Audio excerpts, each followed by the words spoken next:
Even the famous marble halls of Highbury had to be torn down to make way for progress. And now the Gunners may have to tear up their pristine Emirates Stadium pitch to catch up to their rivals, with their stadium falling behind the growing standards in the Premier League. And with the help of artificial intelligence, SunSport has developed a portfolio of futuristic images which show exactly what the stadium could look like after a revamp. Arsenal co-chair Josh Kroenke has revealed there are already internal conversations about renovating the Emirates Stadium, just 18 years after the sparkly new ground was first opened. Well, why now? When the Emirates was first constructed back in 2006, its 60,704 seat capacity made it the second largest ground in the entire Premier League, lagging only behind Manchester United's mammoth 76,000 capacity Old Trafford Stadium.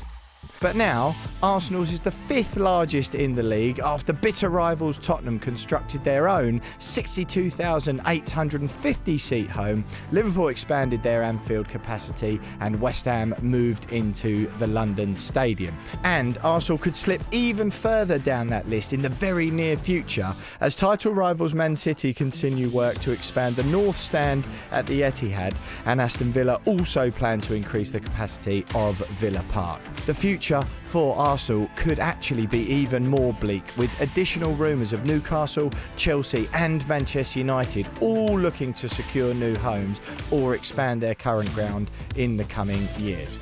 The North London club sell out the Emirates each and every week and have well in excess of 100,000 Gooners patiently waiting on the season ticket waiting list.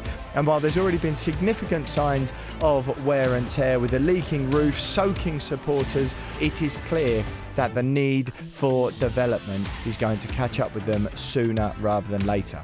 Well, how can this stadium be expanded? There are two possible ways that chiefs at the club could fit in some additional seats. One route would be to remove the roof. That would enable them to either add additional rows to the existing third tier or fourth tier, as it's often known, or build a brand new tier on top of that one, as you can see here.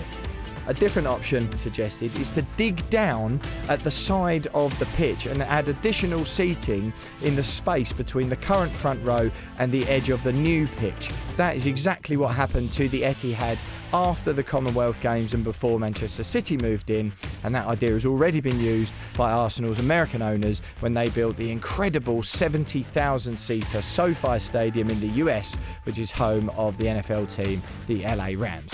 Rumours have suggested that the expansion could extend the capacity to anywhere between 75 and 80,000. Now, what are the challenges of revamping the stadium? Josh Kroenke has already said that any renovation wouldn't be easy and that other clubs have shown the downsides of what can happen. Both Liverpool and Fulham had to play in front of reduced crowds while they were upgrading their stands, which of course means decreased matchday revenue, which Arsenal chiefs will not like. The Gunners may also have to foot the bill for increasing the capacity of local transport links if they up the capacity of the Emirates.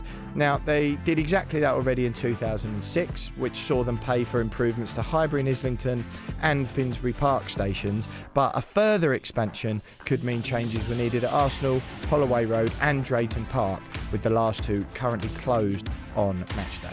Now the big question, how much would all of this cost? Now, other expansions in the Premier League have not come cheap. Liverpool spent £80 million to extend the Anfield Road stand recently, whereas Fulham, Arsenal's London neighbours, splashed around £120 million to revamp the Riverside stand. Now, the Emirates only cost £390 million to build in the first place in the early 2000s, and an expansion now could run them somewhere close to that figure again. Now, the big question, of course, would all of this be worth it? Well, with increasingly strict FFP and PSR regulations being put into place, clubs are having to try and boost their revenues as much as possible. Selling tickets is one of the biggest ways to rack up some more cash, with North London neighbours Spurs raking in a whopping £4.8 million per home game since they moved into their new stadium.